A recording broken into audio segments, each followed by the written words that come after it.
All right, and we're recording and my mic is on. Good. It is 5 o'clock on the nose. Welcome, everybody, and thanks to John Hubbard for the presentation down at Industrial Trades, and appreciate the focus he made on safety and he made on organization, which irrespective of a subject area is something I think any worthwhile employee needs to know. So it's good to meet John. Any changes or additions to the agenda? No. All right, any public comments? We'll move on to the consent agenda. Would entertain a motion to accept, please. Liza and Chris. Scott, anything on the consent agenda? We continue to be 13 or so students ahead of where we were last year, and our surplus is up from $130 to $412. Way more comfortable than we were last month. Any questions on that or anything in the consent agenda? All right, those in favor of accepting, please raise hands or say aye. Anybody opposed? Thank you. All right, we go on to old business and VTVLC. Ashley. Hi, everyone. I hope your snow blowers are ready to go for tomorrow. Apparently that snow went from 2 to 4 to 4 to 8 to 8 to 12 here in Cavendish. So we'll be anxious to see how much actually shows up. But I know. I certainly could use some assistance on planning those. And I had my first experience of replacing a shear pin, and that's always exciting. Yeah. Sure. So just a quick financial report, and a huge shout out to both Christine Balch, who's here, and Nancy Goodrich for their incredible efforts in making sure that we are financially where we need to be and inform me of all changes. And they are absolutely fantastic. So because of their incredible planning and their attention to detail, we are right where we expected to be. So there is not much change in our financials from last month to this month. So that's always a good thing. Okay. Yes. And I do just want to take a moment and highlight, as part of the interim director report, some of the incredible work that's happening here at VTVLC. So I'm going to start with Jen Hardy, who is our 5th and 6th grade teacher. And she is incredible. Oh, I'm sorry. Am I really glitchy sound-wise? A little bit, yeah. Okay. I'll see what I can do here. She's been really great at inviting various professionals into her classroom and having students pre-plan questions, really think about the person that's coming, what they want to know. So the last one was Scott Roper, who came in and talked about geography. It was incredible to see how active students were, how engaged they were in the virtual environment, and the attention that they spent on their questions and following up with that. So she has went ahead and she's planned other guest speakers for January, February, and I believe for the rest of the spring. So it's nice to see that. I do want to also highlight Elijah Shepherd Church, who recently received a $500 grant to increase Holocaust education for both our full-time middle school students and students enrolled in our History of the Holocaust class. So he's using those funds to purchase books for students to engage in.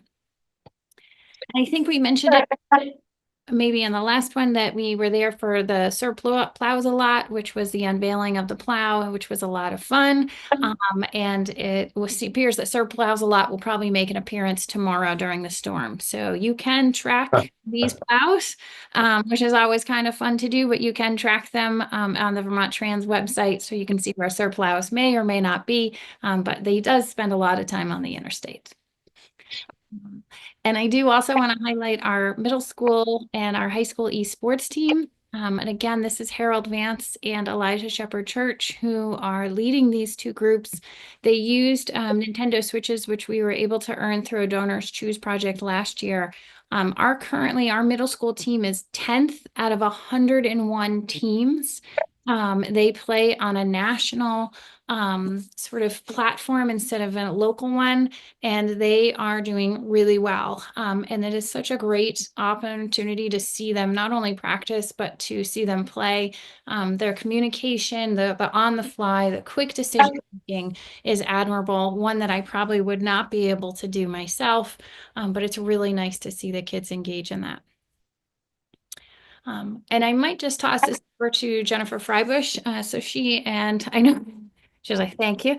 So they did an incredible presentation not too long ago at Instructure, and it was on the power of instructional design services and the problem that they solve.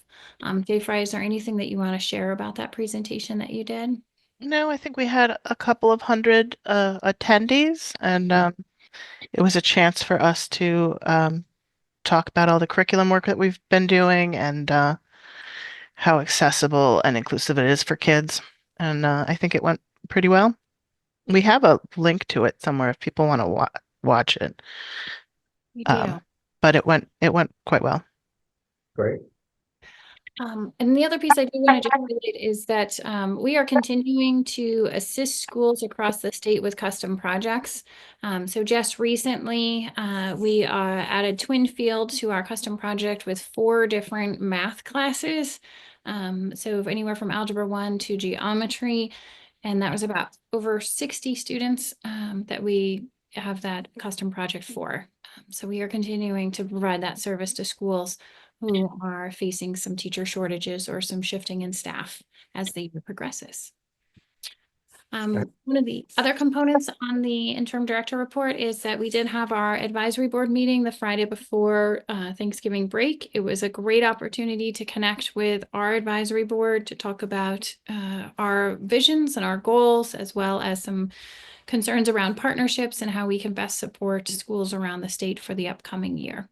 It was a great conversation, and it was nice that Jess joined us for the first time. So it was good to have her as part of the board, and she was able to learn more about BTVLC, what we have to offer, and also connect with other advisory board members. Wonderful. Yes.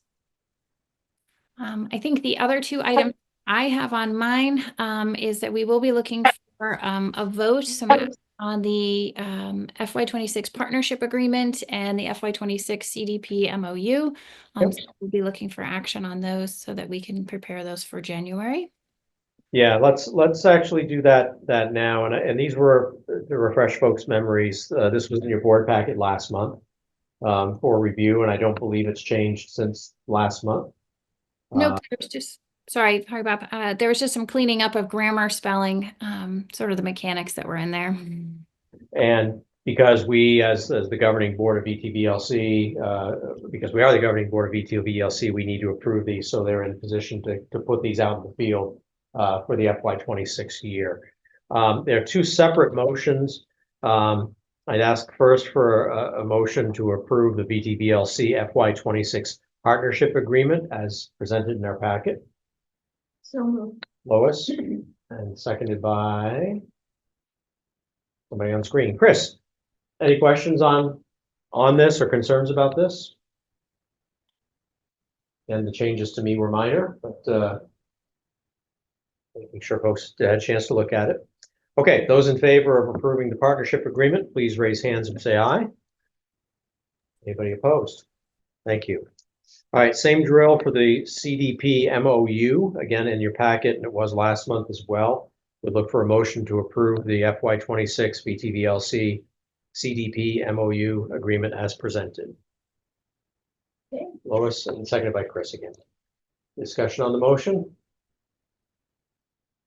Those in favor, please raise hands or say aye. Anybody opposed? Great, thank you. All right, Ashley, and I think just current enrollment numbers. Yes, so there is a link in the board packet. This is information that Kelsey Christensen pulls for us. I apologize.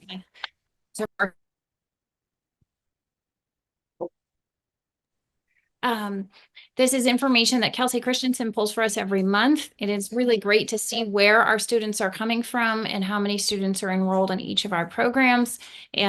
So I look forward to showing you the one in for December and January, just to see where the shift is. It is always nice to know that we are continuing to grow our enrollment. Just this past week, I believe that the principal for our K-8, Jennifer Hines, shared with us that we have 3 new students coming in for 6th grade and potentially, I think, another one for 8th grade. So we are Great. continuing to be a resource for students to join. Wonderful. Just ask a quick question. Yeah, please, Chris. I just want to make sure that I'm reading this right. So there's a column that says unique active enrollments, and then there's unique students. And again, from Wyndham Northeast, there's 53 enrollments and 23 students. So that implies, I guess, that of those 23 students, some are enrolled in multiple classes, and that's where the active enrollment number is higher than the student number. Okay. Yep. Thanks. You're welcome. Any other questions for Ashley or Jen? All right, go oil up your shovel and have it ready for tomorrow, Ashley. Thank you. I shall. Thanks, Jen. Okay, moving on. Technology, equipment, building, reserve spend down update. Yeah, there's been no movement here. It's all where it was last month, and we've used up all the tech reserve. We have about 32,000 left in the current balance of the building reserve, and the capital equipment. We have about $30,000 left. We've used tech reserve and capital, and we still have about 17,500 designated. But we haven't heard what the charges are going to be from Springfield just yet. So nothing's changed. Any questions for Scott on spend down update? FY26 budget committee. Yeah, the budget committee met on the Monday before the Thanksgiving break. In your packet, I'll be kind of queuing off the summary piece. If you want to get into the details, that's fine. That are attached. Expenditure wise, we're up $303,886. That's a 9.96% increase on what is basically a first draft. We did some minor tweaking today. A lot of that's due to the increase in healthcare, 11.9%. And then other increases, we projected something for dental because we don't know. Municipal retirement is up. Tuition reimbursement will be up because we're projecting more teachers taking classes. And then our portions of Medicare, the new child care tax, and all of that. So everything's up. We have had some changes in salaries. With the new hires that we did since last year at this time. And then also teachers taking advantage of the column movements and the alternative pathways that the board approved. So that's great. And then we allocate a little bit more towards substitutes and other co-curricular activities to reflect what we spent previously in previous years. It's called unallocated cuts, but it's really about $95,000 that we're projecting to cover with some of the stuff that we're doing as far as using our reserve fund. So that's how we're going to project it. So we're basically we're using $95,000 to make it this year. We don't have that next year, so that's another piece. And then as far as expenditures, is a question mark because last month John Harmer gave his intent to retire, and we have the position posted, and we don't know how that's all going to turn out. Later on, I'll be asking for a motion to authorize us to hire a person outside the board meeting so that we can secure somebody and maybe know by the time the budget gets finalized exactly what our expenditures will be in that area. We have a strong candidate who has already applied. As far as revenues, and this is ever changing because there's still some things we don't know. We had an increase in our sixth semester average of just over 9 students. This is really a good number that we had last October, replacing the worst pandemic number that we had 6 semesters ago. We won't be fully clear of the 6-semester average impact of the pandemic until next October. So we're trending in the right direction. So that helped. A little bit hard to predict the Fall Mountain enrollment. We did a projection that was 2.5 FTEs lower than previous year because there's been some changes on programs and which they can send to. Little calculation on who's in level 1 now to level 2. So it is a little bit of a guessing game, but we tried to sharpen our pencil as much as we can to make an accurate prediction there. A little side note is the new acting principal for Fall Mountain will be here for a tour that she requested on January 8th in the morning. So He meant superintendent. what'd I say? You said principal. Oh, sorry. Thank you, Sarah. Yeah, superintendent. It says it in my notes. Yes, it does. The new old superintendent, she was there, what, a decade ago or something? Yep. Yeah. And so we'll see how that goes. Yeah, and we have been having some interesting discussions at the board level about technology, and the Keene has been over enrolled in some of its programs, so we're really looking. I'm really pushing that kids get to have a choice in terms of where they get to go. So. Well, I like to hear that, I Sarah. appreciate it. Yeah, I'm like a broken record. They get to have choice. Appreciate it. In our projection, we assumed a 3% increase in the base rate. We have asked the state for more clarity. We're going to continue to ask because we just got some information that really makes us scratch our heads today. So we'll be following up on that. And then, so yeah, so we have about a $70,000 gap between expenditures and revenues. This proposed budget is what you're saying. Proposed budget, yes, As it stands yeah. at the moment. Okay. It's all, yeah.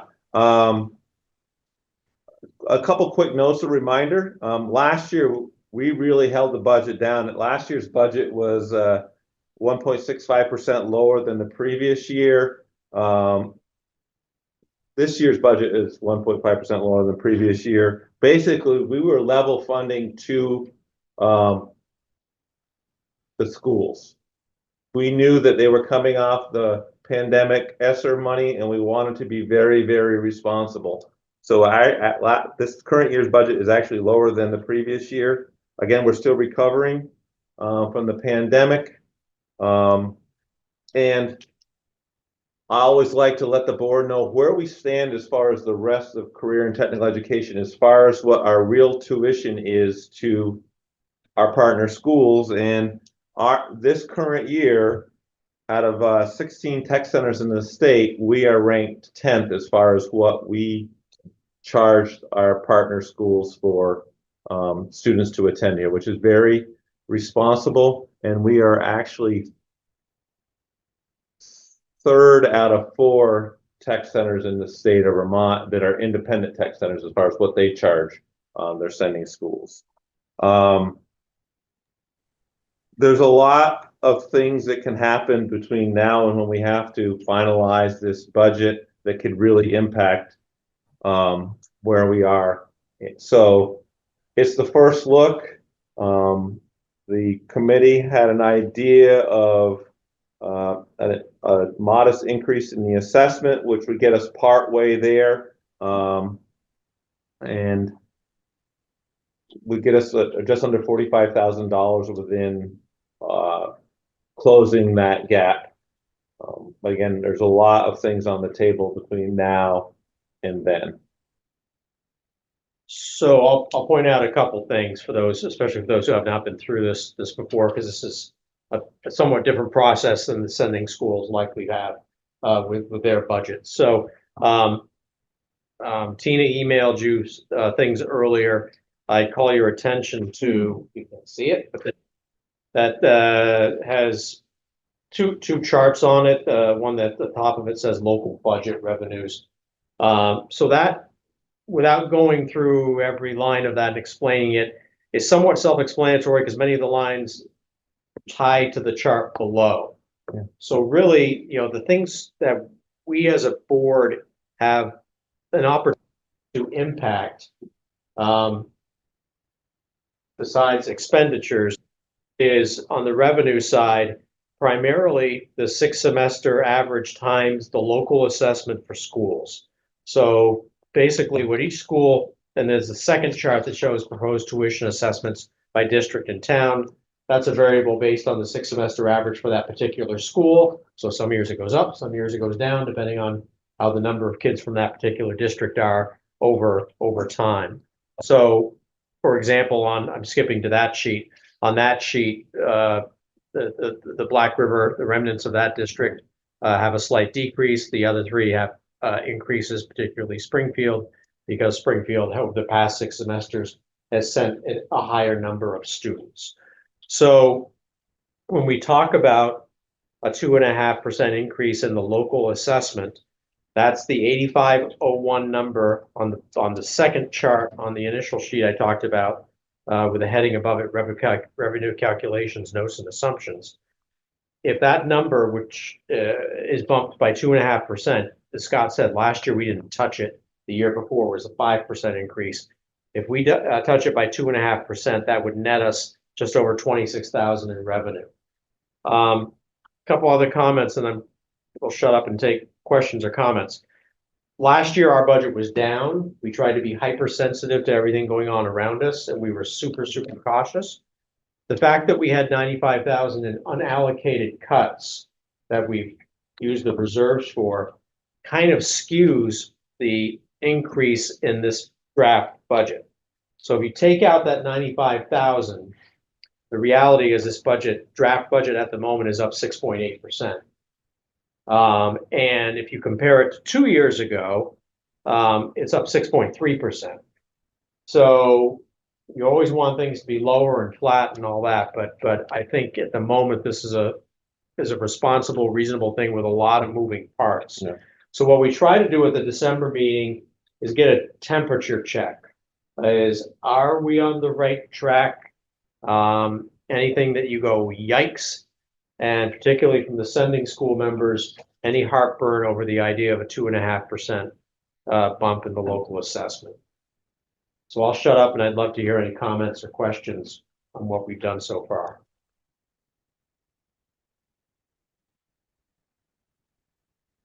Wow, 4G in the submission. Can I just ask a question? Yeah, please. Sure. And it might only it only pertains to me, but I'm curious. When Black River, because we no longer have a high school, tuitions, we paid for that through our TRSU money. And maybe this is a Cheryl question, but it's our business manager, but are you getting paid through Green Mountain, or are you getting just paid through TRSU? Christine, go ahead. And I don't know that it matters. I'm just curious how that's working for us, but it might be an our district question. So, Kelly, we actually get paid through the Ludlow Mount Holly School District, not TRSU or Green Mountain. So the bill goes to the town of residence. Okay. And that district that is associated with that. Okay. TRSU has got its own supervisory union budget. We're not billing them. We're not billing Green Mountain. It goes, you have your own district, Ludlow Mount Holly. Yep. Okay. All right. Thank you. You're welcome. Great. Other thoughts, questions, Chris? So, have each district been informed of the proposed bill that will get sent in FY26? No, So not there's yet. They will start calling in the next 2 weeks. So part of what we're doing here is pitching the idea to the board members that represent, so that you can know and report to your board where the conversation is going. But in about the next week or so, the business managers will start calling saying, what are you thinking where it's going to go? And part of informing that conversation is, how do you feel about the 2.5% increase on the assessment? But then, you know, what happens with the base rate and all of that are all part of the mix. And then we really like to give them a real solid number, and there's a lot of things in the air. If we end up projected with more Fall Mountain students, well, that helps. Changes things a lot. If depending on the new horticulture instructor who we get, what is their salary and what is their election as far as healthcare, that changes a lot of things. So, and we're kind of scrambling to answer as much of that before we would want to pitch a solid number to our partners. And again, just trying to be as responsible and accurate as possible. So I'm looking at the River Valley Tech Center proposed tuition assessments by district town FY26. Is that the place to find the information that we're currently talking about in terms of what the bill might be to folks? Absolutely, yes. Okay, because I see the proposed for Bellows Falls Union High School almost 600,000. Yep. I see the change as 81,000. And I'm not teaching math this year, but I think that's more than 2.5%. And so how do I? Chris. No, he's talking about a couple different things. So, Yeah. So maybe break it down, Scott, by the distinction between district assessment and total tech payment. Yeah. And then what if there was the 2.5% on the local assessment, which number would that hit? So the assessment would hit the direct, so that the district assessment would be hit by that 2.5%. So I'm looking at the 252,195 number is going to go up by 2.5%. The other It could if we choose to do that. And the function here is Bellows Falls is sending us more kids over the last 6 semester average, and more in this year than the semester that was 6 years ago. So it isn't just a 2.5% on the assessment, it's the increase in number of students. And then what happens as far as the base rate too, all goes in together. And, you know, so the numbers you can control, we can control the assessment, and that's about it.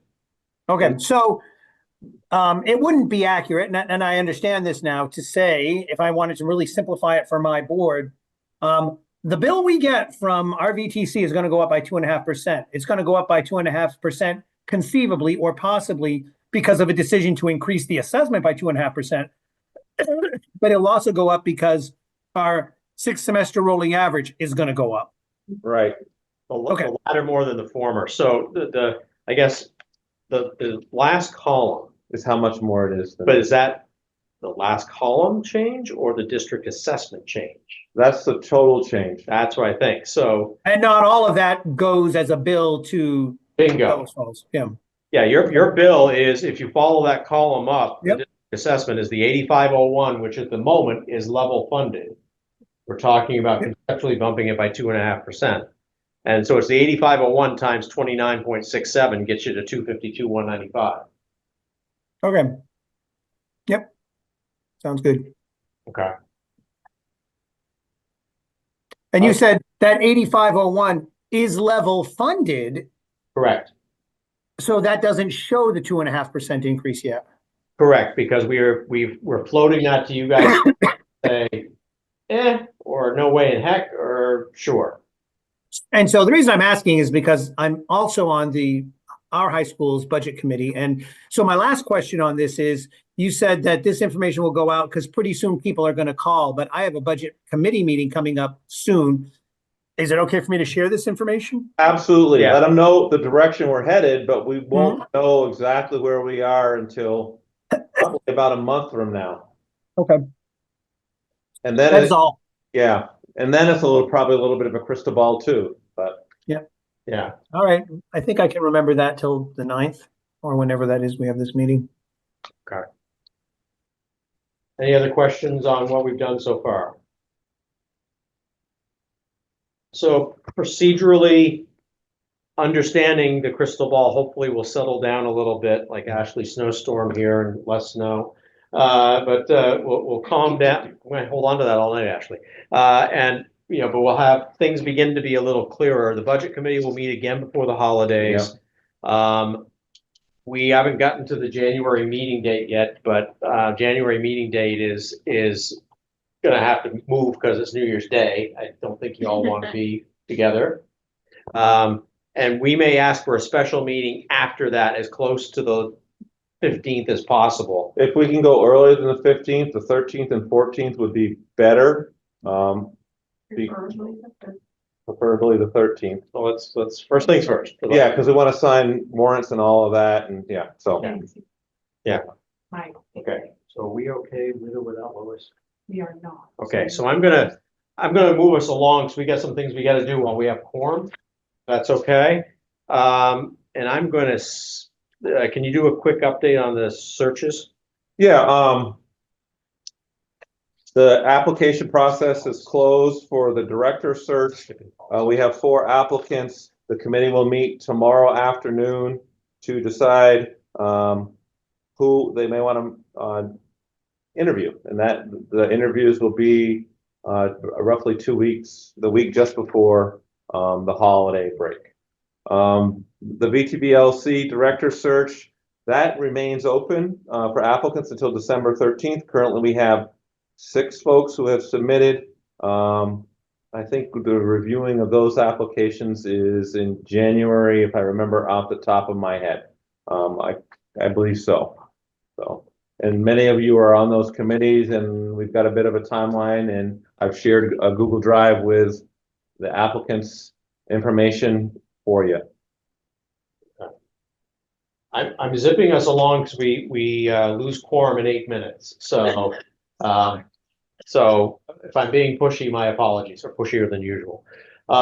So we're gonna pass on the policies as much as I know you love them, and I'm gonna go right to new business. And the annual meeting and March meeting dates, but it's the annual meeting you need to nail down now, right? So this is the annual, much like your school districts have an informational meeting. This is the annual official meeting of the River Valley Tech Center School District, where 2 bits of minor business are conducted and information about the budget. So we're looking at Thursday, February 13th. Perfect way to head into Valentine's. That may be, I should be able to hear that. And there's not a quorum requirement for it anyway, but so I would look for a motion to approve Thursday, February 13th, 2025 at 7 p.m. for the annual meeting of the RVTC School District. Liza makes that motion and Lois seconds it. Any discussion on that motion? Those in favor, please raise hands or say aye. Aye. Anybody opposed? Thank you. Now back to the horticulture instructor you referenced, Scott. Yeah, we would like to move as quickly as possible when we identify a person. So asking for a motion in consultation with the board chair to offer the position. It would be anticipated hiring, as we would want to see, number one, does our budget pass? Because we want to make sure that we have the funds to pay. And then 2, do we have the students to support the program? And we would let the candidate know, but we would also want to know what would be the budgetary impact on their hiring should it go all the way through. So trying to be proactive as far as nailing down as many of the budget questions as possible. And we do have applicants, so which is good. So What you're saying is the actual hiring won't happen until after March? Yeah, we would offer the position to a person, let them know that these 2 things, the box have to get checked, and then the job is yours. So it's what we're trying to do. But I think the point is, Chris, they have applicants, and there may be somebody they want to move on. So they want to try and do that sooner rather than later, and have a sense of what the numbers are, because that does impact the budget. So I guess would the motion be that I would move that to authorize the director in consultation with the board chair to make an offer to a candidate approved by the search and interview committee for horticulture and natural resources instructor, conditional upon the budget passing and there being enough students. Yeah, I'd probably take the last part out and just say to begin in FY26, if that's okay. Sure. Okay, otherwise, close enough. Yeah, I think the word is anticipated. That would go in there to sort of cover that contingency. Those are all good. Yep. Well done. Can I get a second to that, please? Lois seconds that. All right, discussion on the motion. All right, those in favor, please raise hands or say aye. Aye. Anybody opposed? Aye. Thank you. I'm going to come. Can we do the policy and get a vote on those quick? Okay, sure. That's the last of our voting. I know, but I kind of wanted to go somewhere else. All right, let's do policies quick. So third reading and adoption of policies E21, distribution of non-school sponsored literature, and D3, computer network and internet use. These are third time around. Derek, no changes. Someone make that motion, please. Sarah and Liza. Any discussion or concerns? Those in favor, raise hands or say aye. Anybody? Thank you. And then second time around for curriculum development and coordination, fiscal management, and general financial accountability and local wellness. No changes. No changes since last time. You get another crack at it next month. Okay. Someone make a motion, please, to approve the second reading and warn the third reading and adoption of policies. D20, F20, and C9. And I saw Sarah. So Lois and Sarah. All right. Those in favor, please raise hands or say aye. Aye. Any opposed? Thank you. All right. I've got 4 minutes. All right. So I want to talk about the January board meeting to make sure. Yep. So January board meeting date, as I said, right now is New Year's Day. Would the following Wednesday, January 8th, work for people? Yay, nay? I think so. Yes, I already had it on my calendars that day, so definitely. Chris? No reason to say no. Okay, Kelly? No, okay. And we will presume Jess will be back and available. So let's go with that for the moment. And then maybe pencil in the 13th for a short meeting to approve, has a contingency to approve the budget. And that, yeah, so let's hold on that. All right, very quick director's report or superintendent's report. Yeah, I'll go as quickly as possible. Horticulture's been off campus a lot, getting ready for the beautiful wreath making they've done, but also game of logging competition that's coming. We have a student, not that we're trying to jump ahead of VTVLC's student who's doing so well on online gaming, but we have a student participating in the stock market game. Out of 127 people nationwide, they're in second. Oh. Yes, I may see if I can get some advice from them. Send them our $400 surplus. See what they can do with that. Solve all our budget problems. Yes, yes. The RADs continue. They participated in the Haunted Forest competition at Thetford Academy, where they had 32 teams. We had 4 of those teams. 2 were in the quarterfinals. Again, just a lot of energy around that. The energy you can hear as soon as they enter the building. We had our second annual Girl Powered event. We had students from Green Mountain, Bellows Falls, Riverside, and Floodbrook. It's really girls trying out all kinds of different CTE program, guest speakers here. I want to guess we had about 70 kids here. Yeah, that's pretty good. Tech Time is up and running again with culinary arts and the Safe Sitter course going on in human services. Again, middle school students trying stuff out. Pre-tech, went on a trip to Claremont to visit Preferred Building Systems. They're checking out construction careers.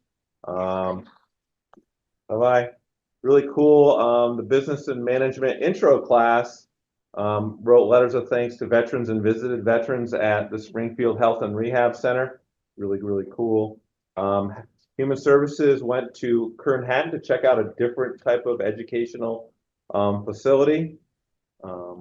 Criminal Justice went to the Sullivan County House of Corrections, and actually it's usually kind of boring, but I guess there was some pretty good, interesting stuff going on that the kids turned around and looked at the instructor going, wow, this is happening. Yeah. Kelly's been active at Floodbrook and taught some career and CTE lessons with about learning differences with students at Charlestown Middle.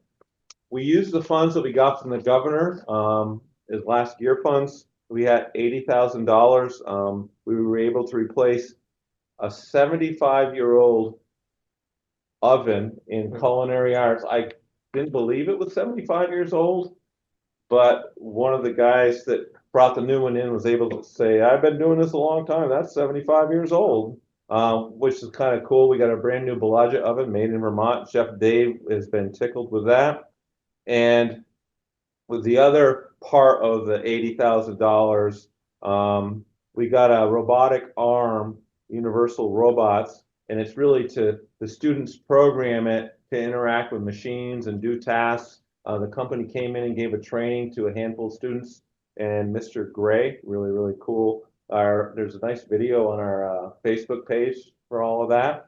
And then the students went to district court. That was cool. Kelly was over at the Violet School, again, doing hands-on challenges as far as careers with the students there. We did a stress and burnout workshop with our teachers, which we want to make sure we support our teachers. It's something sponsored by our insurance provider. Kelly was active in Charlestown Middle School again, working with students on exploring our programs, using our website and the virtual tour that she had set up in there. What else? What else?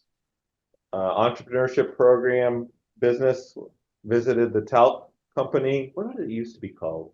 It's gone through a number of names. Yeah. It's Nagris now. Yeah, it's Nagris now. I got that, but what was it used to? I couldn't It's remember. been Imarest, it's been Luzinac, it's Yeah. been Rio Tinto. I remember losing that. So, interesting stuff. The other thing is, really quickly, the APA who's studying CTE in Vermont is actually sending out surveys to our staff members about what they think about proposed changes. So there's a little bit more activity there. We'll see where it all goes. That's it. Great. Any questions for Scott? All right, thank you for bearing with us and letting us race through some stuff. So our next meeting is January 8th. If I don't see you, happy holidays to everyone. Thank Kelly, you. thanks for making the extra effort to get quorum. You were the quorum saver. 5:43, we're adjourned.